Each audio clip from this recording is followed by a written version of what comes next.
Terima kasih pimpinan.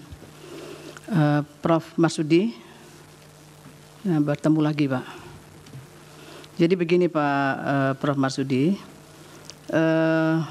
dulu juga begitu ketika kita mempersoalkan situng. Situng itu juga alat bantu. Alat bantu yang memang dia genuine apa adanya dimasukkan di situ. Ternyata timbul ada beberapa masalah. Oleh karena itu mestinya kalau alat bantu itu kan harusnya membantu kita untuk melihat sejauh mana transparansi terkait dengan perolehan suara itu. Lah oleh karena itu saya kemarin memang bertanya seberapa jauh sih sebetulnya evolusinya itu, karena kebetulan Prof. Marsudi kan mengikuti berapa jauh evolusinya kemudian supaya paling tidak itu mengeliminir hal-hal yang terkait dengan problematika yang pernah muncul terdahulu, sehingga tidak terjadi ya dugaan-dugaan adanya fraud dan sebagainya itu. Itu yang mungkin perlu dijelaskan. Alat bantu itu sejauh mana sebetulnya bisa membantu dengan kemudian meminimalkan ya error yang terjadi di situ. Lah apa sebabnya saya ingin mendapatkan hal ini, karena Bawaslu, nanti tolong Bawaslu juga mengklarifikasi. Bawaslu itu juga menyampaikan di dalam laporannya bahwa sejak tanggal 15 Februari bahkan itu untuk dilakukan perbaikan. Jadi sudah muncul ada kesalahan katanya Bawaslu ini. Justru perlu kita cross check satu sama lain. Nah, kenapa kok baru kemudian mau dilihat itu sudah muncul persoalan di situ.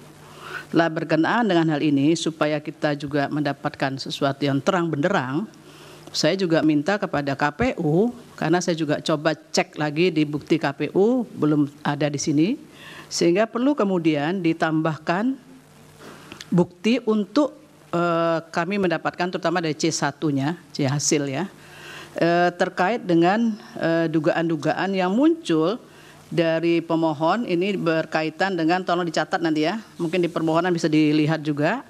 Yang pertama terkait dengan di beberapa TPS itu ada di permohonan halaman 134 ya, 134 kemudian sampai ke halaman 137 dari ini kebetulan saya lihat pemohon dua ya, dari permohonan yang kedua, permohonan perkara kedua ya, perkara nomor 2.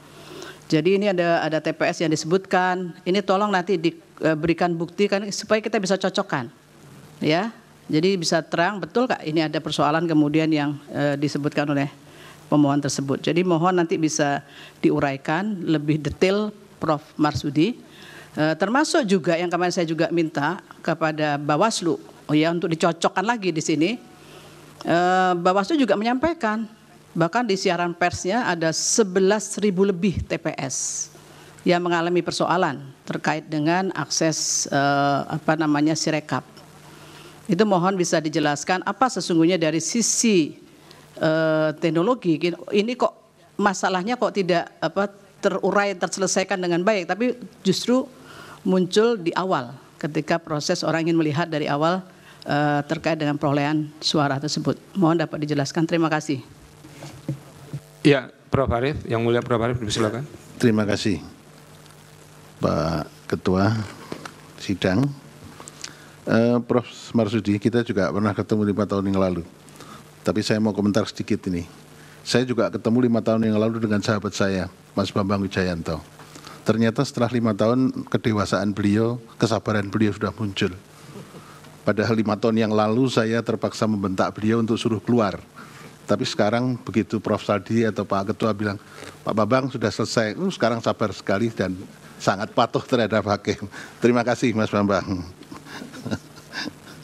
Baik Pak Marsudi, begini, saya terima kasih Pak Marsudi telah menampilkan ada versi-versi penghitungan suara. Ya, versi-versinya ada yang di Sirekap, ada versi quick count, ada versi dari penghitungan manual yang dilakukan oleh para pemerhati LSM. Dan itu ada kesimpulan yang juga menarik ya. Terus begini, Sirekap itu hampir sama dengan Situng peristiwanya, menjadikan masalah, terjadi curiga di antara kita. Sehingga kita melihat, mestinya kan alat bantu itu bisa membantu kita supaya juga bisa diketahui hasilnya secara cepat dan tidak ada kecurigaan di antara kita. Mestinya kan begitu KPU ya, Pak Hasim ya. Ini kebetulan Pak Hasim asisten saya, dosen di Undip. Jadi kalau Pak Hasim nggak benar, saya juga malu sekali ini.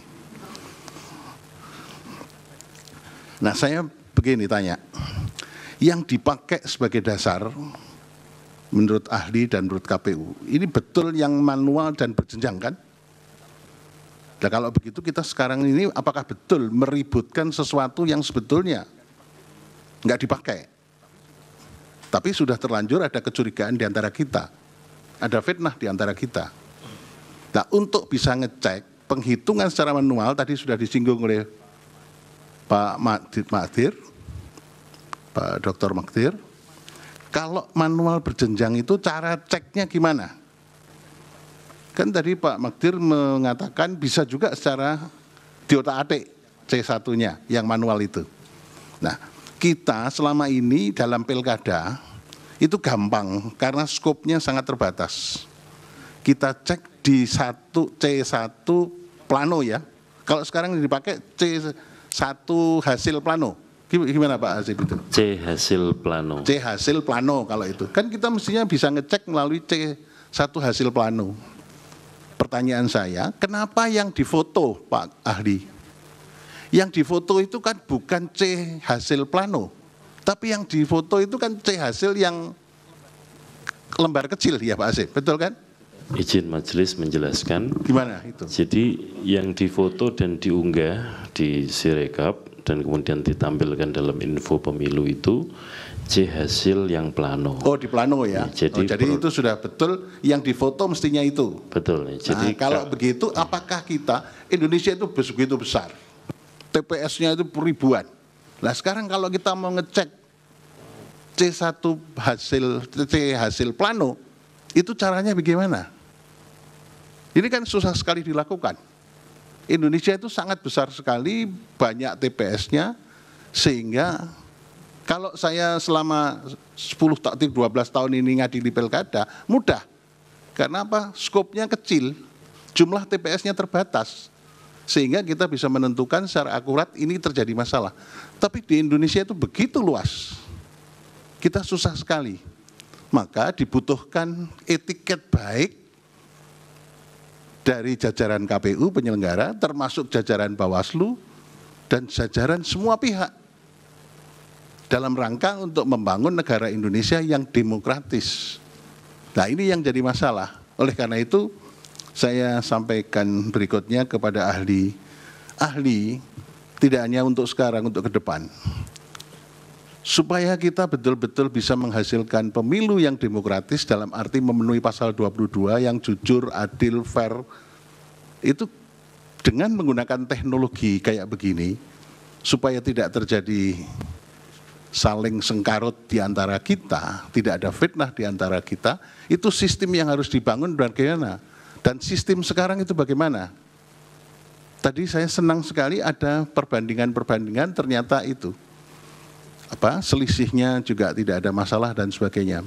Tapi ini kita semua bisa melihat bahwa ada beberapa hal yang harus diperbaiki oleh KPU. Kita harus melihat etiket baik KPU.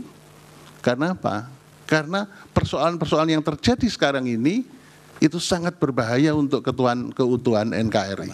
Karena hasilnya. Nah itu saya minta